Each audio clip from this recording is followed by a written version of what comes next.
umso mehr wächst, als wir sie besser verstehen in allen ihren Aspekten. Im Namen des Vaters und des Sohnes und des Heiligen Geistes. Amen. Gelobt sei Jesus Christus in Ewigkeit. Amen.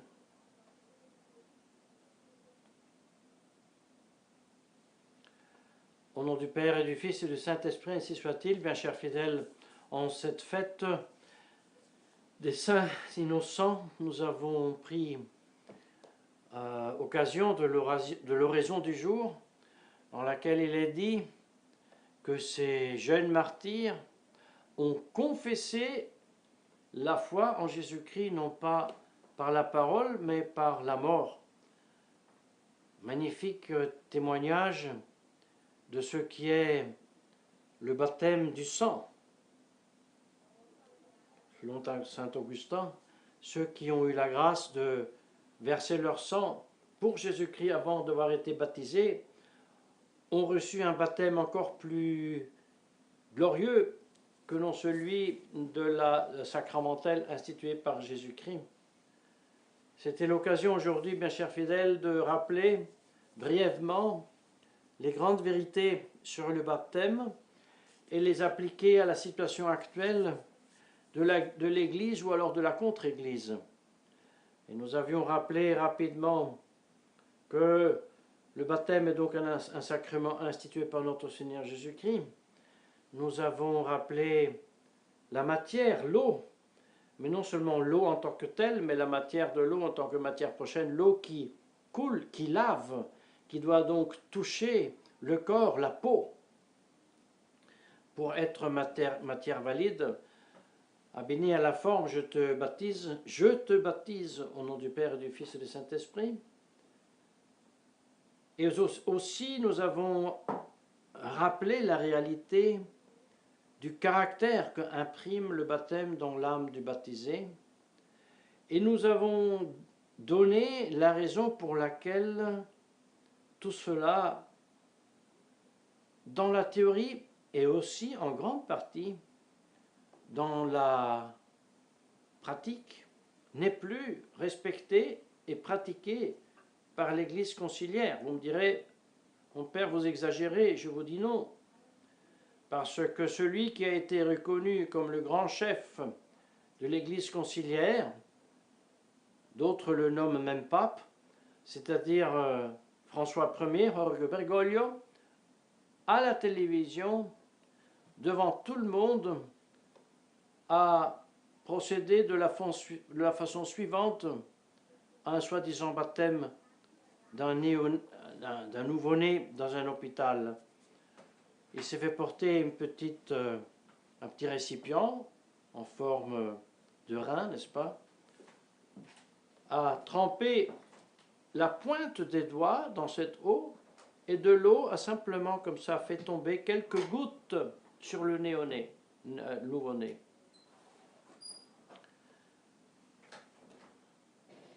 La matière, c'est l'eau, elle doit couler et laver.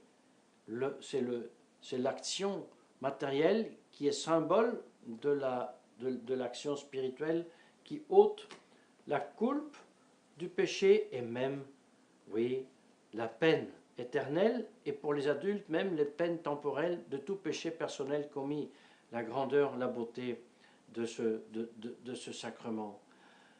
Et puis nous avons aussi expliqué pourquoi l'Église, soi-disant Église, l'Église conciliaire, n'enseigne plus la doctrine du caractère.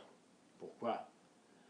Nous savons que le baptême, comme la confirmation et les ordres majeurs, épiscopat inclus, imprime un caractère dans ceux qui reçoivent ce sacrement. Qu'est-ce que c'est que ce caractère? C'est le fait d'être rendu participant de Jésus-Christ lui-même et dans son essence. Quelle est l'essence de notre Seigneur Jésus-Christ? Qu'est-ce que c'est Jésus-Christ? C'est la deuxième personne de la Sainte Trinité qui, dans le très pur sein de la très sainte Vierge Marie, unit dans sa personne deux natures, la divine et la humaine. Par ce fait même, dans ce même instant, Jésus-Christ est le souverain prêtre, à la différence de ceux qui enseignent la théologie de la nouvelle Église. Non, disent-ils, Jésus-Christ est un homme et qui devient prêtre, est soi-disant divinisé, non pas au moment de sa conception dans le sein de la Vierge Marie, mais au moment du Jourdain, lorsqu'il est baptisé par Saint Jean-Baptiste. À cette blasphémie répond déjà Saint Basile dans les premiers siècles. Gare à ceux qui pensent que Jésus-Christ aurait reçu quelque chose en descendant dans le Jourdain. C'est le contraire. C'est lui qui a donné la puissance à l'eau d'être matière du baptême. Négation donc de la divinité de notre Seigneur Jésus-Christ, vrai Dieu et vrai homme. Alors, c'est aussi l'occasion de rappeler qu'en effet, vraiment, il existe le baptême de sang, et ce sont les saints innocents aujourd'hui, mais il existe aussi le baptême du désir. Ceux qui meurent avant d'avoir reçu le baptême sacramentel, l'ayant de tout cœur désiré, eh bien, ils sont baptisés. Saint Ambroise donne une des confirmations pour l'empereur Valentinien qui est mort avant de recevoir le baptême. Il a dit bien sûr qu'il est sauvé, parce que le désir était là. Et donc ce désir l'a sauvé et l'a justifié et il a reçu la grâce. Il ne reçoit pas le caractère, bien sûr, mais il a reçu la grâce. Enfin, après tout cela, nous avons tiré une première conclusion. Si l'Église conciliaire, le concile même, le post-concile, le nouveau catéchisme, les nouveaux rites, non seulement enseignent, mais pratiquent ces contre-vérités et ces contrefaçons de sacrements, nous sommes obligés de conclure qu'il ne peut pas s'agir de l'Église catholique, parce que les notes de l'Église, la unité, la sainteté, la catholicité, l'apostolicité, ne se vérifient pas. D'accord. Les erreurs qu'aujourd'hui, comme un serpent vénéneux, traversent les milieux traditionnalistes, consistent dans une seule chose. Oui, c'est vrai, le Concile a enseigné des hérésies. Oui, c'est vrai, les sacrements sont même douteux. Oui, c'est vrai, la divinité de Jésus-Christ est niée. Oui, c'est vrai, le caractère est nié. Tout cela, c'est très vrai.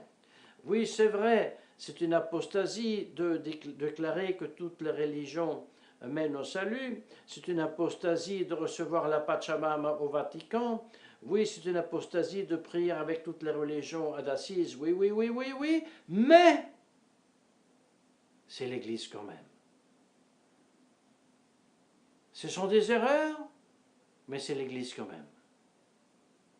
Ou alors, comme enseigne la fraternité, après le professeur Desmateilles, oui, le magistère infaillible de l'Église peut être aussi faillible. Mes chers fidèles, cette erreur de identifier l'Église conciliaire avec l'Église catholique, en ajoutant la petite différence que une enseigne l'erreur, l'autre la vérité, est une erreur encore plus grande que non pas les hérésies à peine énumérées. Et malheureusement, c'est le cas, malheureusement, de ce que fut la fraternité Saint-Pédisme, et ensuite les autres fraternités, Saint-Pierre, tout le monde des, soi-disant, disons comme ça, du motu proprio, les messes du motu proprio, non 2007. Et malheureusement, ça, c'est la plus grande erreur. Mais il existe une deuxième erreur qui découle du même principe et qui serpe assez aussi dans les milieux traditionnalistes. Et cette erreur consiste à dire, puisque l'Église, aujourd'hui, avec le Vatican II, professe toutes ces erreurs, pourquoi pas ne l'aurait-elle pas fait auparavant? Et alors il y a des génies qui vont à chercher, n'est-ce pas, les erreurs doctrinantes de l'Église avant. Alors du coup, ils découvrent que le Concile de Trente s'était déjà trompé et que les pères de l'Église des premiers siècles s'étaient trompés parce qu'ils avaient enseigné qu'il existe un baptême de désir. Or, ce n'est pas possible parce qu'on ne peut pas être sauvé si on n'est pas baptisé sacramentellement. Donc l'Église a toujours erré.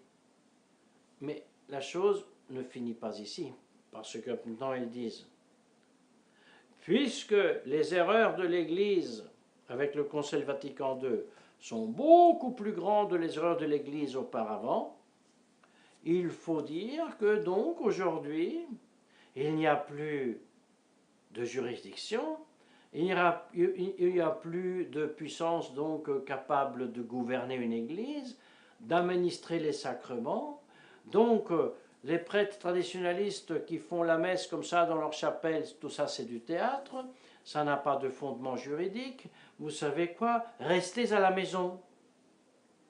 Les Home Alone, Diamond Brothers et compagnie. L'erreur est dans sa source identique avec ceux qui disent l'église de Léon XIV c'est l'église catholique mais elle enseigne l'hérésie et les schismatiques et l'hérétique et les apostates.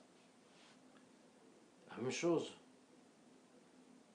Alors, nous avons eu l'occasion de cette fête des Saints Innocents, d'un côté de nous réjouir avec eux, avec ces saints martyrs et implorer leur intercession pour nous au trône de Dieu, mais en même temps, nous avons pris l'occasion de rappeler, renouveler en nous les connaissances de base sur le sacrement de baptême, de rappeler la doctrine opposée à ce sacrement qui est enseigné par la contre-Église pour mieux réaliser que nous n'avons pas affaire avec l'Église catholique lorsque on baptise comme ça en jetant quelques gouttes d'eau sur la tête de haut d'un nouveau-né.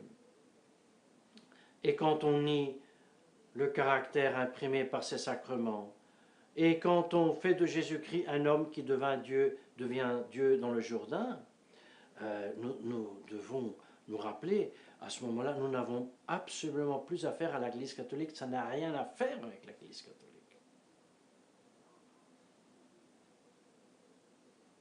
Et en même temps, nous affirmons que l'Église catholique existe, vive et continue, non seulement dans cette chapelle, dans beaucoup de chapelles dans le monde.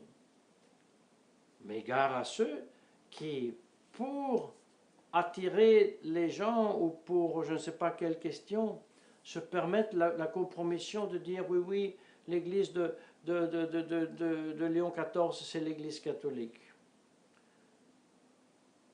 Oh, certainement, nous devons bien constater que beaucoup de milliers, peut-être dizaines de milliers, aujourd'hui sont intéressés par, nous voulons dire, la messe en latin.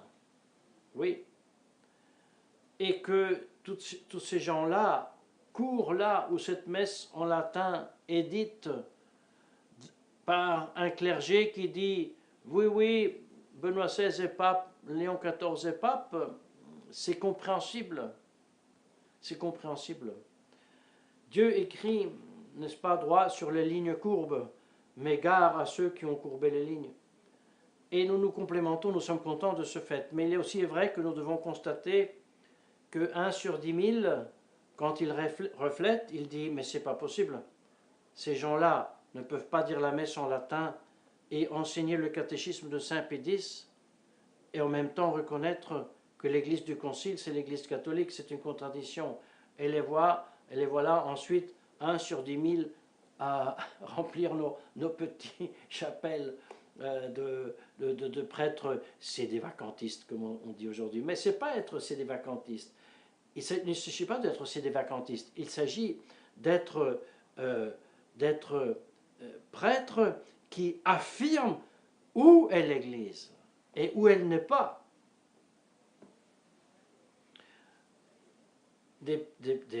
Nous sommes des prêtres de l'Église, une sainte catholique et apostolique.